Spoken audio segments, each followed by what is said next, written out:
গ্রামের শান্ত মাঠে বসে রামু গরু ভাবছে, এই জীবনে কিছু বড় করতেই হবে। সে সাইকেল চালিয়ে শহরের পথে রওনা দিল। শহরে পৌঁছে সে দেখল সবাই ফাস্ট ফুড খাচ্ছে। সে ভাবল, আমি ফ্রেঞ্চ ফ্রাই বিক্রি করব।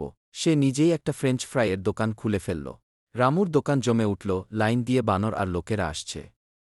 হঠাৎ একদিন এক পুলিশ এসে বলল, তোমার লাইসেন্স কই? রামু বুঝল, শহরে টিকে থাকতে হলে নিয়ম মানতেই হবে। সব নিয়ম মেনে আবার সে দোকান চালু করল। এবার শহরের সেরা ফ্রাই বিক্রেতা সেই। এখন লাইক সাবস্ক্রাইব করুন, ধন্যবাদ। এক গ্রামে ছিল এক আজব গরু, নাম তার গমদু।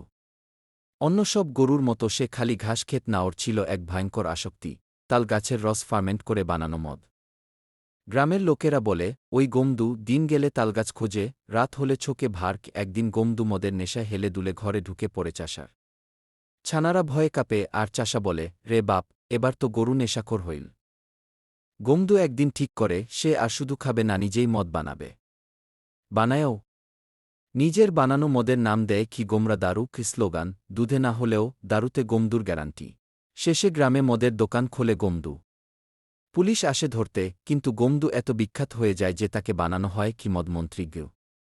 গল্প শেষ, কিন্তু গমদুর দারু এখনও চলে সাইলেন্সে, কিন্তু হাই ভলিউমে। এখন লাইক সাবস্ক্রাইব করুন, ধন্যবাদ। এক বৃদ্ধ চাষি ও তার কুকুর ছিল গ্রামে, যাদের মধ্যে গভীর বন্ধন ছিল।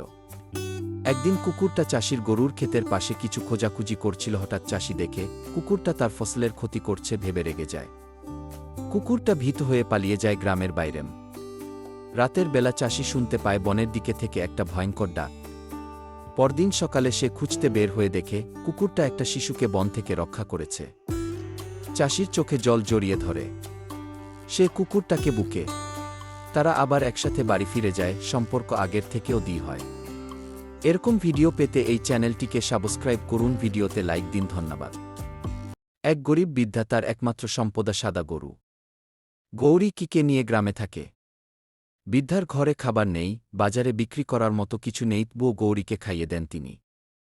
একদিন বৃদ্ধা অসুস্থ হয়ে পড়ে, শয্যাশায়ী হয়ে যায়, দুধ বিক্রি করাও বন্ধ হয়ে যায়। গরুটি নিজেই প্রতিদিন বাজারে গিয়ে নিজের দুধ এক কলসিতে ঢেলে রেখে আসে। গ্রামের লোকজন অবাক, একদিন দুধ না থাকায় গরুটি নিজের রক্ত দুধের মতো কলসিতে ঢেলে দিয়ে আসে।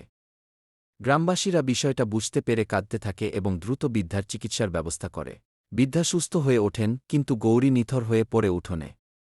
গ্রামবাসীরা গৌরীর স্মৃতিতে একটি ছোট্ট মন্দির নির্মাণ করে। বৃদ্ধা প্রতিদিন সেই মন্দিরে গিয়ে গৌরীর প্রতি শ্রদ্ধা জানান। গ্রামবাসীরা আজও বলে, মানুষ নয়, গরু হয়েও সে ছিল সবার চেয়ে বড় মানুষকে।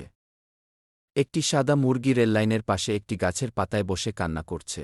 তার ডিম পড়ে গেছে রেললাইনের মাঝে। ট্রেন আসতে দেখে সে নিজের জীবন দিয়ে ডিমটা বাঁচাতে যায়। ট্রেন চলে গেলে দেখা গেল ডিমটা অক্ষত, কিন্তু মুরগিটা আর নেই।